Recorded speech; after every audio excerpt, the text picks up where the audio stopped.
Le soleil déclinait derrière les montagnes lorsque Mathilde Devreux aperçut enfin les premières maisons de Saint-Éphémère. Sa vieille Citroën grimpait laborieusement la route sinueuse, tandis que les ombres s'allongeaient sur les façades de pierre.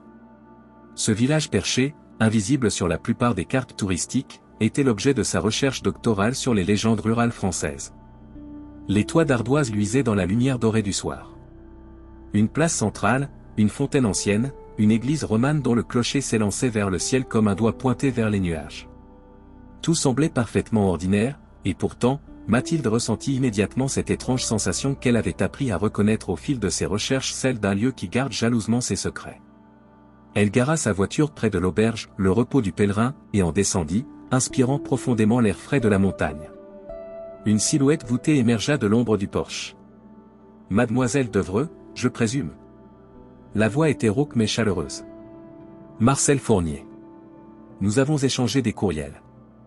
Bienvenue à Saint-Éphémère. » L'homme devait avoir plus de 70 ans, le visage buriné par les années, mais ses yeux d'un bleu perçant semblaient contenir toute la sagesse du monde.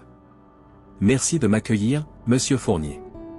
Je suis impatiente de commencer mes recherches. Venez, installez-vous d'abord. Nous parlerons après le dîner. » L'auberge était modeste mais confortable, imprégnée d'une odeur de bois et de cuisine traditionnelle. Quelques villageois attablés tournèrent la tête à son entrée, avant de reprendre leur conversation à voix basse. Mathilde nota leur regard curieux, mais aussi méfiant. Plus tard, devant un verre de vin local, Marcel lui parla du village, de son histoire officielle fondée au XIIe siècle, prospère grâce à l'élevage et l'artisanat, aujourd'hui paisible et presque oublié du monde moderne. « Et les légendes qui m'ont attiré ici ?» demanda finalement Mathilde. « Ces histoires de disparition ?» Le visage de Marcel se ferma imperceptiblement. « Des superstitions, pour la plupart. Pourtant, vos propres écrits mentionnent comment le village devient inaccessible à certaines périodes. » Un silence s'installa. Marcel observa le calendrier accroché au mur, où la date de la prochaine pleine lune était encerclée de rouge. « Écoutez, dit-il enfin, baissant la voix, il y a des choses que nous ne partageons pas volontiers avec les étrangers. Mais puisque vous êtes venu pour cela. » Il hésita. « Demain, je vous montrerai l'église. Les gargouilles ont beaucoup à raconter, si l'on sait écouter. » Cette nuit-là, depuis la fenêtre de sa chambre, Mathilde observa le village endormi. La lune, presque pleine, baignait les toits d'une lueur argentée. Elle crut apercevoir une silhouette sur le toit de l'église, une ombre qui ne ressemblait pas tout à fait à une gargouille, mais qui, l'instant d'après, avait disparu. Le lendemain, Marcel la conduisit à l'église. L'édifice, plus imposant qu'il n'y paraissait de loin, arborait d'étranges sculptures. Les gargouilles n'avaient rien de commun avec celles qu'elle avait pu voir ailleurs, leur visage exprimait non pas la monstruosité, mais une sorte de vigilance solennelle. « Elle veille sur nous, murmura Marcel, suivant son regard. « Depuis des siècles. » Qui sont-elles, exactement? Les gardiens. À chaque pleine lune, Saint-Éphémère s'efface du monde que vous connaissez. Le village disparaît. Et elle nous protège pendant ce temps. Disparaît? Comment est-ce possible? Je ne peux pas l'expliquer avec des mots. Mais si vous restez jusqu'à la pleine lune. Il s'interrompit en voyant une jeune femme s'approcher. Élise, la salua-t-il. Voici Mathilde Devreux, l'historienne dont je t'ai parlé. Élise Beaumont avait une beauté étrange, presque éthérée. Ses yeux verts semblaient refléter une lumière intérieure. Vous ne devriez pas être ici pendant la pleine lune, dit-elle simplement. Ce n'est pas sûr pour les étrangers. Mathilde sentit un frisson parcourir son échine. Dans les yeux d'Élise, elle vit non pas de la méfiance, mais une véritable inquiétude. Je suis venue pour comprendre, répondit-elle doucement. Certaines choses ne sont pas faites pour être comprises, murmura Élise. Seulement vécues. À Paris, la pluie battait les vitraux de Notre-Dame. Lucien Moreau, restaurateur d'art spécialisé dans les sculptures gothiques, examinait minutieusement la gargouille qu'on venait de descendre pour restauration. Ses doigts experts suivaient les contours de la pierre, s'arrêtant sur des inscriptions presque effacées par le temps. Étrange, murmura-t-il à son assistante. Ces marques ne correspondent à aucun style connu de l'époque. La jeune femme se pencha. On dirait, une sorte de code. Lucien sortit sa loupe. Les inscriptions formaient une séquence de symboles qui lui semblaient vaguement familières. Il photographia les détails avant de poursuivre son examen. Ce soir-là, dans son appartement du Marais, il compara ses découvertes avec d'autres documents. Une mention attira son attention à un village nommé Saint-Éphémère, cité dans un manuscrit médiéval comme « le lieu entre les mondes », gardé par les sentinelles de pierre. Son téléphone vibra. Un message de la conservatrice de Notre-Dame, phénomène inexpliqué cette nuit. Venez dès que possible. À l'aube, Lucien découvrit avec stupéfaction que la gargouille restaurée la veille avait changé. Subtilement, mais indéniablement. Son expression semblait différente, comme si elle avait bougé pendant la nuit. C'est impossible, murmura-t-il, touchant la pierre froide. Pas la première fois que ça arrive, confia la conservatrice. Toujours à l'approche de la pleine lune. Cette coïncidence le frappa. Dans ses recherches, Saint-Éphémère était toujours associé au cycle lunaire. Pendant ce temps, à Saint-Éphémère, Mathilde explorait le village. Chaque maison, chaque ruelle semblait receler une histoire. Elle remarqua que plusieurs façades arboraient de petites sculptures ressemblant étrangement aux gargouilles de l'église. Dans le cimetière, elle découvrit une tombe ancienne ornée des mêmes symboles qu'Élise portait en pendentif, une lune traversée par une flèche. « Vous vous intéressez à ma famille » Mathilde sursauta. Élise se tenait derrière elle, silencieuse comme une ombre. « C'est la tombe de mon ancêtre, expliqua Élise. Jeanne Beaumont. La première gardienne. Gardienne de quoi ? Élise sourit mystérieusement. Venez. Je vais vous montrer quelque chose. Elle conduisit Mathilde jusqu'à sa maison, une bâtisse ancienne aux volets bleus. À l'intérieur, des livres s'empilaient partout, des herbes séchées aux poutres, et une odeur d'encens flottait dans l'air. Élise sortit un vieux livre relié de cuir. L'histoire de Saint-Éphémère n'est pas celle que racontent les guides touristiques. Elle ouvrit le livre, révélant des illustrations de gargouilles identiques à celles de l'église. Ces gardiens ne sont pas de simples sculptures. Ils protègent la frontière. Quelle frontière ? Celle qui sépare votre monde d'une autre. Ou plutôt, les deux versions de ce village. À chaque pleine lune, Saint-Éphémère bascule entièrement dans l'autre dimension. Nous disparaissons de votre réalité. Mathilde aurait ri si elle n'avait pas senti, au plus profond d'elle-même, que cette explication résonnait comme une vérité. Et ces gargouilles ? Elles maintiennent l'équilibre. Certaines sont ici, d'autres sont dispersées dans toute la France. Les plus importantes se trouvent à Notre-Dame de Paris. À cet instant précis, le téléphone de Mathilde sonna. Un email de son directeur de thèse mentionnait un certain Lucien Moreau, restaurateur à Notre-Dame, qui recherchait des informations sur Saint-Éphémère. Élise pâlit en lisant par-dessus son épaule. Il a touché aux gargouilles de Notre-Dame ? Apparemment, il les restaure. C'est dangereux, murmura Élise. Très dangereux. La pleine lune est dans 3 jours, et si l'équilibre est perturbé. Elle n'acheva pas sa phrase, mais son regard reflétait une peur ancestrale qui fit frissonner Mathilde. Le village s'agitait d'une effervescence étrange alors que la pleine lune approchait. Mathilde observait les préparatifs avec fascination. Les villageois accrochaient des symboles lunaires aux portes, fermaient hermétiquement leurs volets, allumaient des bougies spécifiques. C'est comme si tout le monde se préparait pour une tempête, remarqua-t-elle auprès de Marcel, qui l'accompagnait dans ses observations. C'en est une, d'une certaine façon, répondit-il. La transition n'est pas toujours paisible. Mathilde avait contacté Lucien Moreau. Leur conversation téléphonique avait été brève mais intense. Lui aussi avait senti que quelque chose d'extraordinaire se tramait. Il avait promis d'arriver le lendemain, apportant avec lui ses découvertes sur les inscriptions des gargouilles. Vous devriez partir, insista Marcel ce soir-là. Tous les deux. Ce n'est pas votre monde. Je suis une historienne, répondit fermement Mathilde. Je ne peux pas tourner le dos à un tel phénomène. Marcel soupira. Alors promettez-moi de rester avec Élise quand le moment viendra. Elle saura vous protéger. La journée du lendemain passa dans une tension croissante. Lucien arriva en fin d'après-midi, le visage grave. Les gargouilles de Notre-Dame ont changé, annonça-t-il sans préambule. Pas seulement leur apparence. Leur composition chimique est différente. Comme si la pierre elle-même se transformait. Il déploya ses notes et photographies sur la table de l'auberge. Élise les examina, son visage s'assombrissant. Le lien s'affaiblit, murmura-t-elle. Quelque chose perturbe l'équilibre. À mesure que le soleil déclinait, une brume étrange commença à s'élever des ruelles. Pas un brouillard naturel, celui-ci semblait presque lumineux, pulsant doucement comme un cœur battant. C'est l'heure, dit Marcel. Venez. Élise les conduisit vers l'église.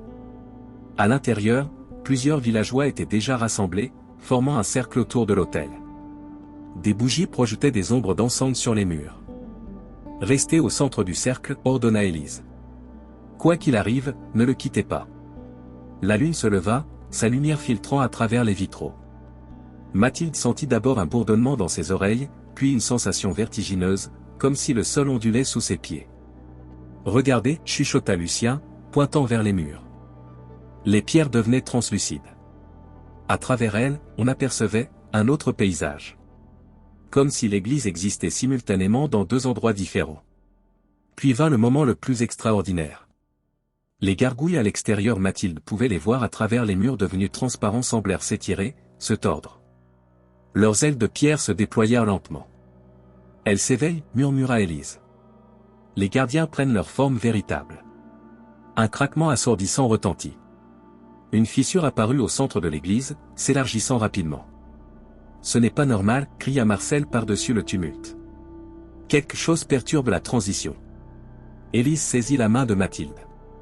Vite. À la crypte. Ils se précipitèrent vers l'autel, où Marcel dévoila une trappe dissimulée. Ils descendirent dans l'obscurité alors que l'église tout entière semblait se dissoudre autour d'eux. La crypte était illuminée par d'étranges cristaux phosphorescents. D'autres personnes s'y trouvaient déjà, des étrangers, comme Mathilde et Lucien, qui n'appartenaient pas originellement au village. Que se passe-t-il exactement, demanda Lucien, haletant. Saint éphémère existe dans deux dimensions, expliqua Élise. À chaque pleine lune, nous basculons entièrement dans l'autre réalité. Les gargouilles sont les ancres qui permettent au village de revenir. Mais cette fois-ci, quelque chose interfère, ajouta Marcel. La transition est instable. Un grondement sourd résonna au-dessus d'eux. De la poussière tomba du plafond. Les gardiens combattent, murmura Élise, son visage reflétant une douleur inexplicable. Ils luttent pour maintenir l'équilibre. Mathilde comprit alors qu'Élise partageait un lien mystique avec ces créatures de pierre. Chaque soubresaut semblait la faire souffrir physiquement. La nuit fut longue, peuplée de sons étranges et de vibrations inquiétantes. Au matin, lorsqu'ils remontèrent, l'église semblait intacte mais le village autour avait changé. Les couleurs étaient plus vives, l'air plus dense, et au loin, les montagnes arboraient des formes impossibles. Bienvenue dans l'autre Saint éphémère, dit Élise. Le village tel qu'il existe dans l'autre dimension. L'autre Saint éphémère ressemblait au village qu'il connaissait, mais comme vu à travers un prisme déformant. Les maisons semblaient plus anciennes et plus neuves à la fois, leurs couleurs plus saturées. Le ciel avait une teinte violacée, et deux lunes pâles y flottaient, bien que le jour fût levé. C'est impossible, murmura Lucien, son regard d'artiste captivé par cette réalité altérée. C'est notre réalité pendant la phase lunaire, expliqua Marcel. Nous vivons ici jusqu'au déclin de la pleine lune. Les villageois vaquaient à leurs occupations comme si de rien n'était, mais Mathilde remarqua des différences subtiles dans leur comportement, ils semblaient plus légers, presque éthérés. Leur corps s'adapte à cette dimension, expliqua Élise, suivant son regard. Pour nous, c'est naturel. Pour vous? Elle hésita. Restez près de moi. Les étrangers peuvent se perdre ici. Ils traversèrent le village, attirant des regards curieux mais bienveillants. Mathilde nota que certains habitants semblaient avoir deux ombres, l'une normale, l'autre au contour flou qui bougeait parfois indépendamment. Ce sont les échos, dit Élise. Des fragments de conscience qui existent simultanément dans les deux dimensions. Au sommet de la colline surplombant le village se dressait une tour en ruine que Mathilde n'avait pas vue dans l'autre réalité. La tour des gardiens, annonça Marcel. Le point d'ancrage originel. Ils grimpèrent jusqu'à la structure délabrée. De là-haut, la vue était saisissante. Au-delà du village s'étendait un paysage impossible, où des forêts aux arbres luminescents côtoyaient des lacs aux eaux verticales. À l'intérieur de la tour, un mécanisme complexe fait de roues et de cadrans suivait les mouvements célestes. Au centre, un cristal pulsait doucement, émettant la même lueur que celle observée dans les gargouilles. C'est la pierre de passage, expliqua Élise. L'artefact qui permet la transition entre les mondes. Elle est liée aux gargouilles de Notre-Dame par des fils invisibles d'énergie. Lucien s'approcha, fasciné. C'est pour cela que les inscriptions sur les gargouilles de Paris font référence à Saint éphémère.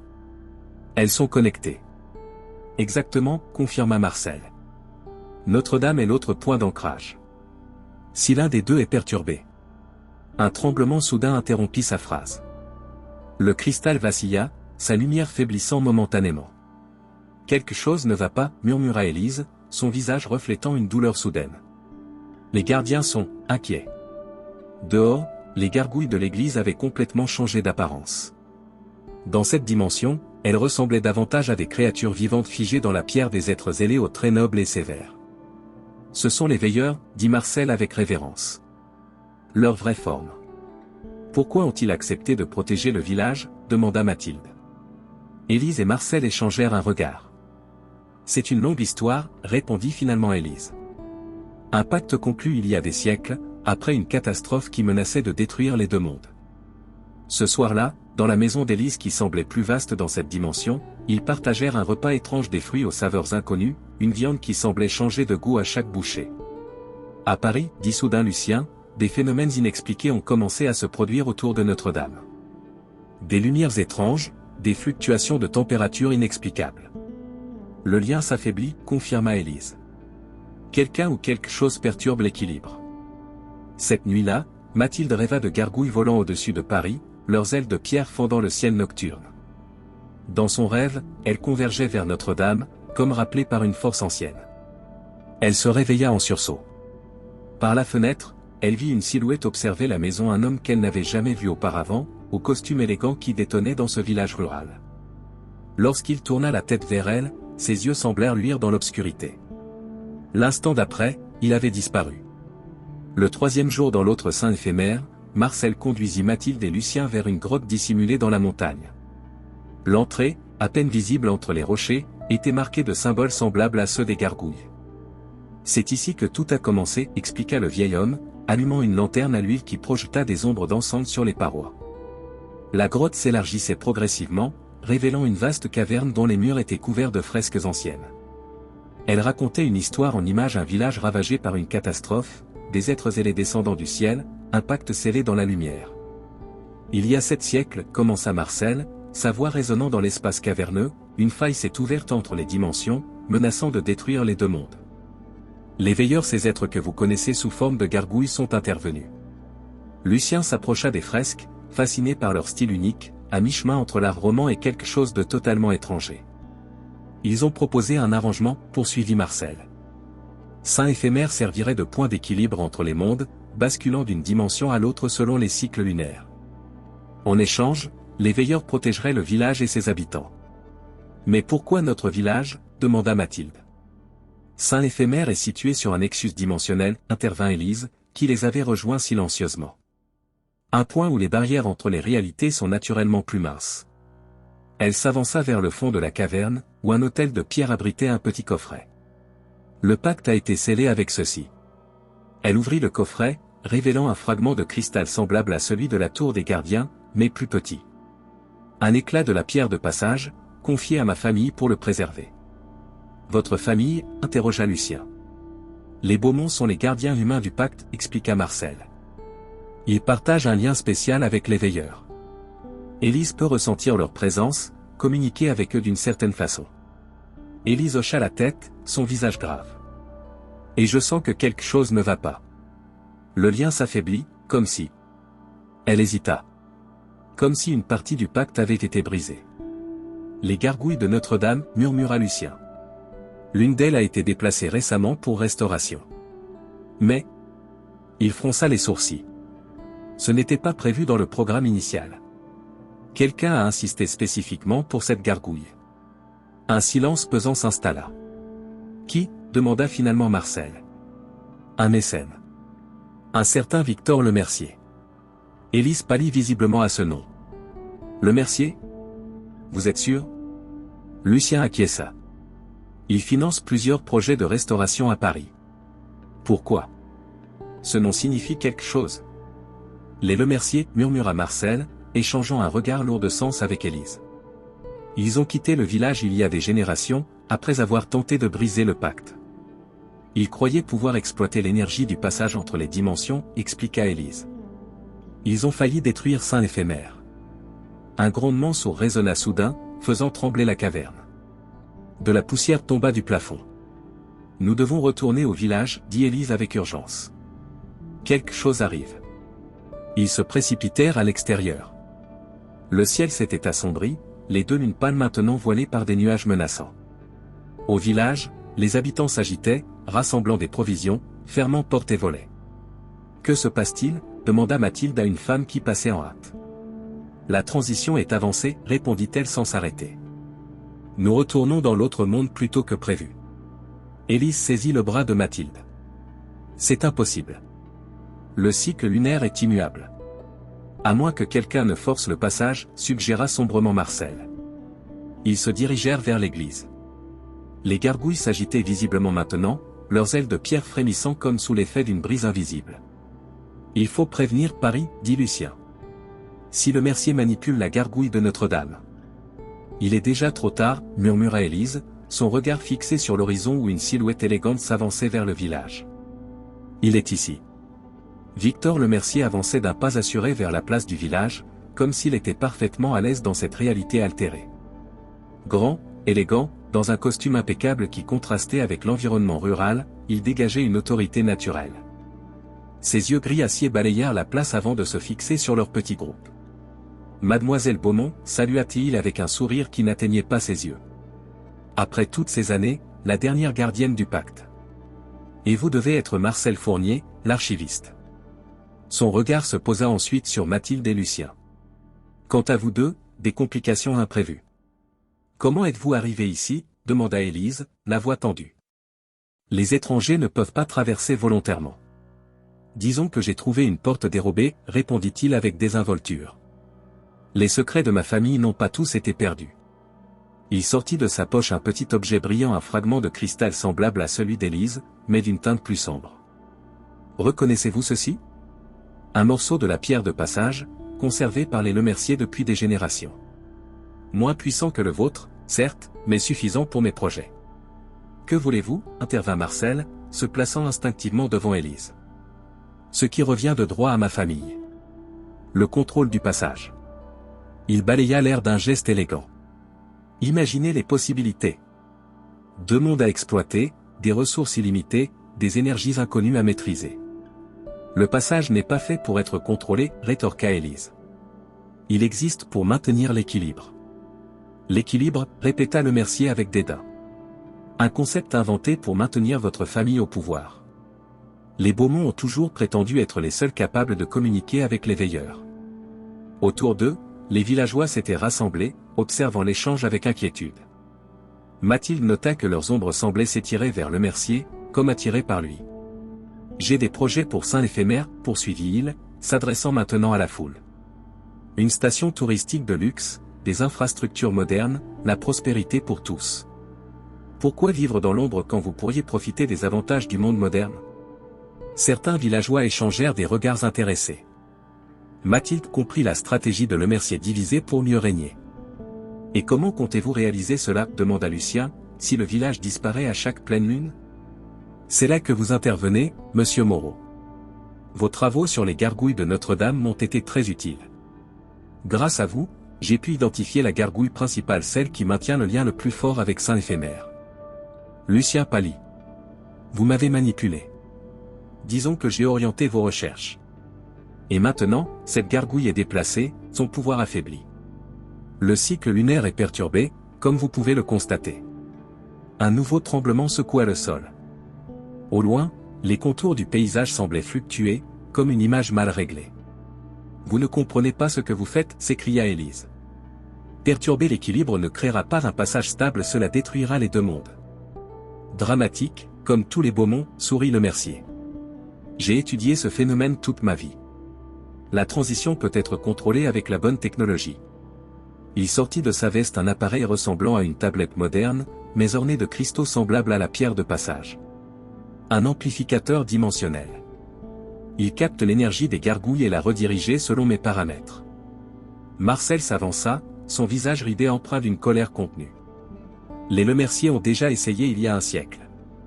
Ils ont failli tous nous tuer. Mes ancêtres étaient des amateurs, répliqua Victor avec dédain. Je suis un homme de science. Mathilde observait les villageois. Certains semblaient hésitants, d'autres franchement hostiles envers le mercier. Mais quelques-uns, surtout les plus jeunes, paraissaient séduits par ses promesses. Nous avons vécu en paix pendant des siècles, intervint une voix forte. Une femme âgée s'avança. Le pacte nous protège. Le pacte vous emprisonne, contra le mercier. Condamné à osciller entre deux mondes, sans jamais vraiment appartenir à l'un ou l'autre. Le ciel s'assombrit davantage. Les gargouilles de l'église s'agitaient maintenant visiblement, leurs ailes de pierre battant lentement, comme si elles luttaient contre une force invisible. Les veilleurs résistent, murmura Élise, son visage reflétant leur souffrance. Mais ils s'affaiblissent. Le mercier consulta son appareil. La prochaine transition est imminente. Mais cette fois, je vais la contrôler. Il activa l'amplificateur. Un rayon de lumière en jaillit, frappant le clocher de l'église. Les gargouilles hurlèrent un son impossible, à mi-chemin entre le cri d'un rapace et le grincement de la pierre. « Arrêtez !» cria Élise, s'élançant vers lui. Le mercier fit un geste. Soudain, les ombres des villageois semblèrent se détacher d'eux, formant des silhouettes autonomes qui s'interposèrent entre Élise et lui. « Les échos m'obéissent maintenant, sourit-il. Un autre petit secret de famille. » Les ombres entourèrent Élise, Marcel, Mathilde et Lucien, les immobilisant. « La transition va commencer, annonça le mercier. Mais cette fois, Saint Éphémère ne disparaîtra pas complètement. Il existera simultanément dans les deux dimensions sous mon contrôle. » Le sol se mit à trembler violemment. Des fissures apparurent sur la place, révélant un abîme de ténèbres en dessous. Les villageois criaient, cherchant refuge. « Vous allez tous nous tuer !» hurla Marcel par-dessus le tumulte. Un craquement assourdissant retentit. L'église commença à se déformer, ses murs ondulants comme s'ils étaient liquides. Les gargouilles se tordaient de douleur. Élise ferma les yeux, se concentrant intensément. Le cristal à son cou se mit à briller d'une lumière aveuglante. Les ombres qui la retenaient reculèrent. « Les veilleurs m'entendent encore, murmura-t-elle. Et ils n'abandonneront pas. » Une onde de choc invisible balaya la place, dissipant momentanément les ombres. Libérée, Élise courut vers l'église, suivie par Mathilde et Lucien. « Il faut atteindre la crypte, cria-t-elle. C'est le point le plus stable. » Derrière eux, le mercier hurlait des ordres à ses ombres. Marcel resta en arrière, guidant les villageois terrifiés vers l'église. À l'intérieur, tout n'était que chaos. Les murs semblaient respirer, les statues saignaient une substance semblable à du mercure. L'air lui-même paraissait déchiré par endroits, révélant des aperçus fugaces de l'autre Saint Éphémère et de Paris. La barrière entre les mondes s'effondre, halta Élise en ouvrant la trappe de la crypte. Nous n'avons plus beaucoup de temps. Alors qu'il descendait, Mathilde aperçut par une fenêtre le village qui se transformait. Certaines maisons disparaissaient, d'autres se dédoublaient. Et au centre de ce chaos, Victor le mercier, entouré d'ombres dansantes, son visage illuminé d'une joie presque démente. Dans la crypte, Élise alluma des bougies disposées en cercle autour d'un autel central. Des dizaines de villageois s'y étaient réfugiés, leurs visages marqués par la peur. Marcel les rejoignit, essoufflé. « Le mercier contrôle la place, annonça-t-il. Ces ombres se multiplient. »« Qu'est-ce que ces ombres exactement ?» demanda Mathilde. « Les échos, expliqua Élise en préparant ce qui ressemblait à un rituel. Des fragments de conscience qui existent entre les dimensions. Normalement inoffensifs, mais le mercier a trouvé un moyen de les asservir. » Lucien examinait les murs de la crypte, couverts d'inscriptions identiques à celles des gargouilles de Notre-Dame. « C'est un système, murmura-t-il. Un réseau qui relie tous les points d'ancrage. » Exactement, confirma Élise. Notre-Dame n'est pas le seul. Il y a des gargouilles gardiennes dans toute la France, à Amiens, à Reims, à Lyon. Un réseau de protection, compléta Marcel. Si l'un faiblit, les autres compensent. Un tremblement plus violent que les précédents secoua la crypte. De la poussière tomba du plafond. Mais le réseau s'effondre, dit Élise, son visage pâle à la lueur des bougies. Le mercier a perturbé le point d'ancrage principal à Paris. Il faut y retourner, décida Lucien. Remettre la gargouille à sa place. Impossible de quitter le village pendant la transition, objecta Marcel. Pas nécessairement, intervint Élise. Elle désigna un cercle gravé au centre de la crypte. C'est un point de passage direct. Il mène à Notre-Dame. Tu ne peux pas l'activer seul, protesta Marcel. Cela demande trop d'énergie. Je ne serai pas seul. Élise regarda Mathilde et Lucien. Vous venez avec moi. Votre statut d'étranger vous permet de traverser plus facilement. Et moi, demanda Marcel. Tu dois rester ici, protéger les villageois. Si nous échouons. Elle n'acheva pas sa phrase. Tous comprenaient l'enjeu. Élise plaça son cristal au centre du cercle. Elle entonna un chant étrange, dans une langue que Mathilde ne reconnaissait pas. Le cristal se mit à pulser, émettant une lumière qui dessinait des motifs complexes sur le sol. « Tenez-vous prêts » murmura-t-elle entre deux phrases du chant. « La transition sera désagréable. » Mathilde et Lucien prirent position à ses côtés. Le chant s'intensifia, la lumière devint aveuglante. Soudain, le sol sembla se dérober sous leurs pieds. Mathilde eut l'impression d'être déchirée en 1000 morceaux, puis brutalement rassemblée. Un froid glacial, suivi d'une chaleur insupportable. Des voix innombrables chuchotant à ses oreilles. Puis le silence. Ils se matérialisèrent dans une crypte similaire, mais plus vaste, plus ancienne. Des arches gothiques s'élevaient au-dessus d'eux, illuminées par des vitraux colorés. Notre-Dame, souffla Lucien. Nous sommes dans la crypte de Notre-Dame. Élise s'effondra, épuisée par l'effort du transfert. Mathilde la soutint. Ça va aller ? Donnez-moi, 1 minute, halta Élise. Le passage m'a vidé. Des bruits de pas résonnèrent. Un gardien apparut, stupéfait de les trouver là. Monsieur Moreau ? Comment êtes-vous entré ? Cette section est fermée au public. Urgence de restauration, improvisa Lucien. Ces dames sont mes assistantes. La gargouille du transept nord où est-elle maintenant ? Décontenancé mais reconnaissant l'expert, le gardien répondit, au laboratoire de restauration, sous la nef. Mais vous ne pouvez pas, merci. Lucien l'interrompit, entraînant Élise et Mathilde vers l'escalier. À l'extérieur de la crypte, ils découvrirent une cathédrale en plein chaos. Des phénomènes inexplicables se produisaient, vitraux changeant de motif, statues tournant la tête, l'air ondulant comme par grande chaleur. Les dimensions fusionnent ici aussi, murmura Élise. Nous n'avons plus beaucoup de temps. Ils se frayèrent un chemin à travers des touristes affolés et des gardiens dépassés. Le laboratoire de restauration était verrouillé, mais Lucien connaissait le code. À l'intérieur, sur une table d'examen, reposait la gargouille déplacée, une créature ailée au visage sévère. Mais elle semblait différente de la dernière fois que Lucien l'avait vue. Plus vivante. Sa pierre pulsait faiblement d'une lueur intérieure. Elle souffre, murmura Élise, posant une main sur la sculpture. Le lien est presque rompu. Comment la remettre en place ? Demanda Mathilde. Elle pèse des tonnes. Pas besoin de la déplacer physiquement, expliqua Élise. Il faut restaurer son lien énergétique. Elle sortit son cristal, le plaça sur la gargouille. Lucien, vos notes sur les inscriptions. J'ai besoin de la séquence exacte. Tandis que Lucien cherchait dans ses documents, la porte du laboratoire s'ouvrit brutalement. Victor Lemercier se tenait là, son appareil à la main, flanqué de 2 hommes en costume.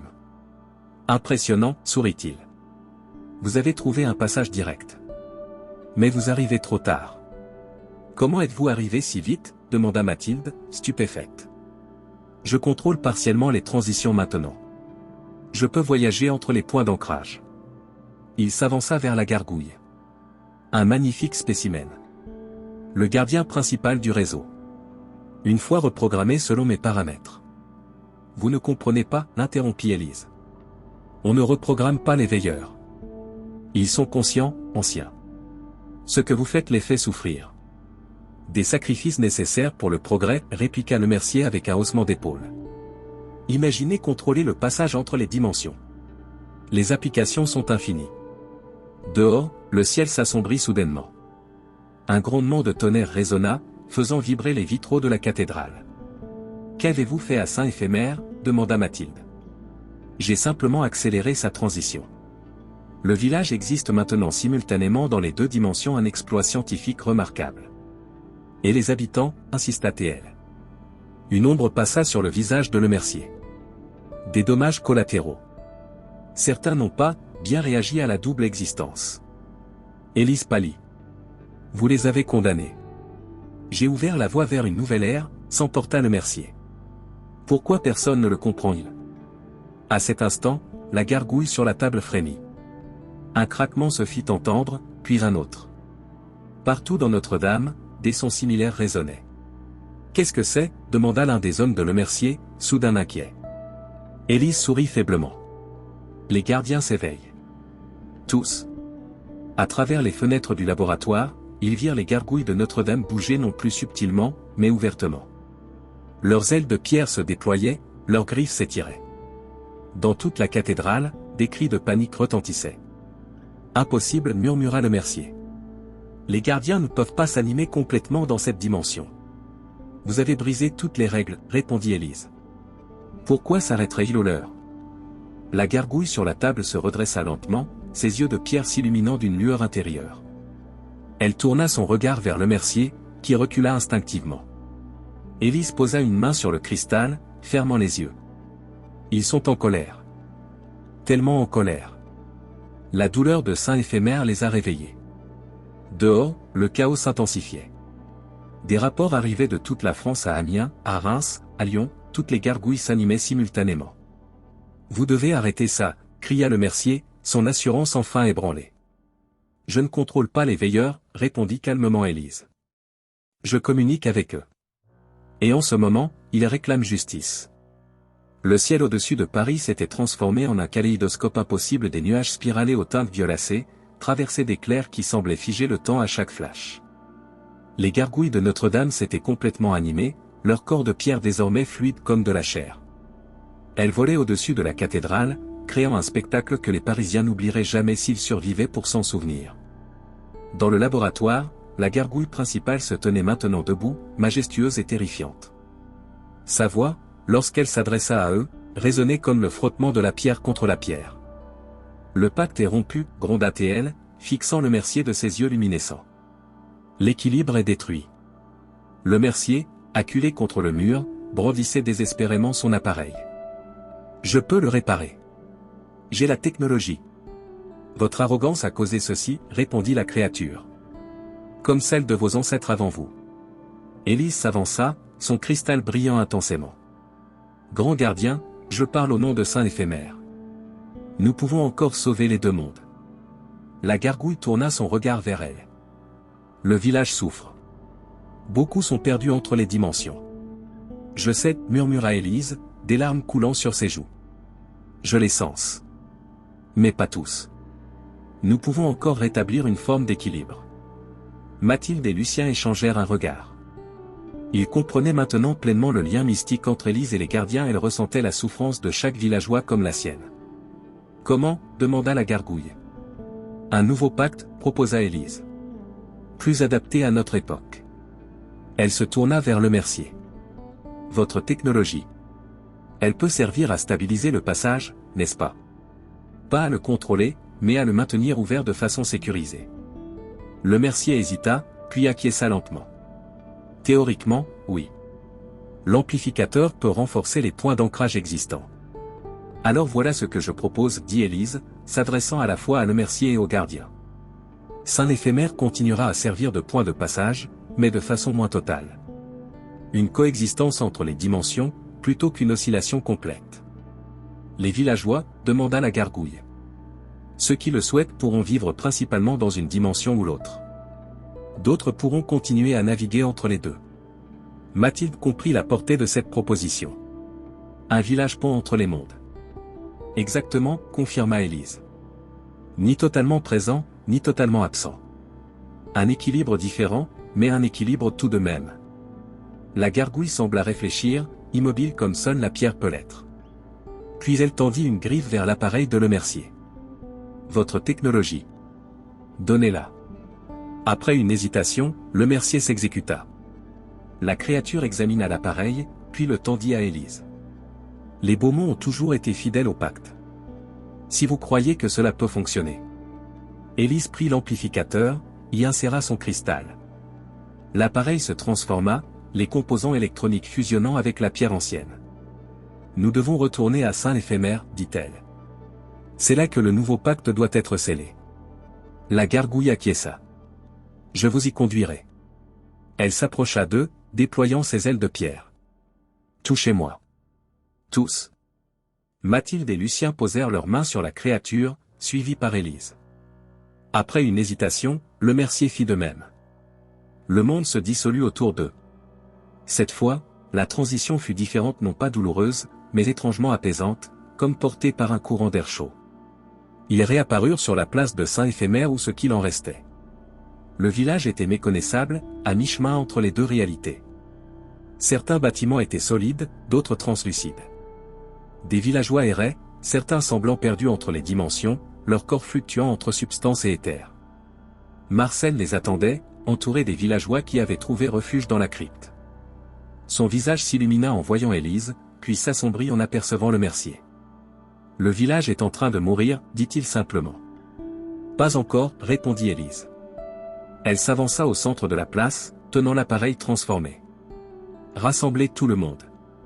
Tandis que Marcel et les autres regroupaient les villageois, Élise expliqua son plan à Mathilde et Lucien. Le nouvel équilibre sera plus fluide, mais aussi plus fragile. Saint-Éphémère existera simultanément dans les deux dimensions, mais à des degrés variables selon les cycles lunaires. Et les habitants, demanda Mathilde. Ils devront choisir. Certains pourront s'ancrer principalement dans une dimension, d'autres continueront à naviguer entre les deux. Et vous, s'enquit Lucien. Élise sourit tristement. Je suis lié aux deux mondes. Je dois maintenir l'équilibre. Une fois tous rassemblés, Élise s'adressa aux villageois. Elle expliqua la situation, le nouveau pacte proposé, les choix qui s'offraient à eux. Ce ne sera plus le Saint-Éphémère que nous avons connu, conclut-elle. Mais ce sera toujours notre foyer. Un murmure parcourut l'assemblée. Des questions fusèrent, des inquiétudes s'exprimèrent. Mais progressivement, un consensus émergea. Le village avait toujours été spécial, pourquoi ne pas embrasser pleinement cette particularité? Élise se tourna vers la gargouille. « Êtes-vous prêt, grand gardien ?» La créature inclina sa tête de pierre. Les veilleurs acceptent ce nouveau pacte. Mais lui? Elle désigna le mercier. Il doit contribuer à la réparation. Tous les regards se tournèrent vers l'homme d'affaires. Son arrogance semblait l'avoir quitté, remplacée par une humilité forcée face aux forces qu'il avait sous-estimées. « Que dois-je faire ?» demanda-t-il simplement. « Votre famille a rompu l'équilibre, répondit la gargouille. Vous aiderez à le restaurer. Votre connaissance des technologies modernes, combinée aux anciennes magies, créera un nouveau système de protection. » Le mercier hésita, puis acquiesça. « J'accepte. » Élise plaça l'appareil au centre de la place. Elle et le mercier se positionnèrent de part et d'autre, guidés par la gargouille. Un cercle de cristaux fut disposé autour d'eux. Le rituel commença. Élise chantait dans cette langue ancienne et mystérieuse, tandis que le mercier ajustait les paramètres de l'appareil selon ses instructions. La gargouille déploya ses ailes, créant un dôme protecteur au-dessus d'eux. L'énergie s'accumula, visible sous forme de filaments lumineux qui reliaient les cristaux. Le sol vibrait, mais différemment, non plus de façon menaçante, mais comme un cœur qui recommence à battre régulièrement après une arythmie. Mathilde observait, fascinée. À travers le village, les gargouilles de l'église s'animaient à leur tour, rejoignant leurs semblables dans une sorte de danse aérienne. Soudain, une explosion de lumière jaillit du centre du cercle. Une onde se propagea, traversant le village entier, puis au-delà vers Paris, vers toute la France. Pendant un instant, Mathilde eut la vision fugace de toutes les gargouilles du pays, unies dans un réseau lumineux qui pulsait au même rythme. Puis, progressivement, la lumière s'atténua. Le village se stabilisa, toujours étrange, à mi-chemin entre deux réalités, mais stable.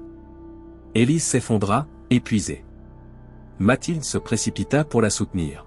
« Ça a fonctionné ?» demanda-t-elle faiblement. La gargouille acquiesça. Le nouveau pacte est scellé. Saint-Éphémère vivra. Dans les jours qui suivirent, le village trouva un nouvel équilibre. Comme Élise l'avait prédit, certains habitants choisirent de s'ancrer principalement dans une dimension ou l'autre. D'autres embrassèrent leur double nature. Le mercier resta, surprenant tout le monde. « J'ai une dette à payer », expliqua-t-il simplement. Il mit ses connaissances au service du village, créant un système de surveillance des points d'ancrage. Mathilde décida également de rester. « Il y a un livre à écrire », dit-elle à Marcel avec un sourire. L'histoire vraie de Saint-Éphémère. Le vieil homme acquiesça. Il est temps que certains secrets soient partagés. Prudemment. Lucien retourna à Paris, mais comme ambassadeur officieux du village. Il veillerait sur les gargouilles de Notre-Dame, maintenant conscient de leur véritable nature. Quant à Élise, elle assuma pleinement son rôle de gardienne. Le lien avec les veilleurs s'était renforcé, lui donnant une compréhension plus profonde des deux mondes. Un mois plus tard, lors de la première pleine lune sous le nouveau pacte, Mathilde se tenait aux côtés d'Élise sur la place du village. Le changement commença non plus brutal et total, mais subtil, comme un voile qui s'amincit. Les contours du monde s'adoucirent. L'autre réalité devint visible en transparence, comme une double exposition photographique. Les deux saints éphémères coexistaient désormais. « C'est magnifique » murmura Mathilde. Élise sourit, prenant sa main. « C'est notre foyer maintenant. Entre deux mondes. » Au-dessus d'elle, une gargouille veillait, ses ailes de pierre déployées contre le ciel étoilé. Gardienne silencieuse d'un village qui n'était plus tout à fait là, mais qui n'avait jamais été aussi présent.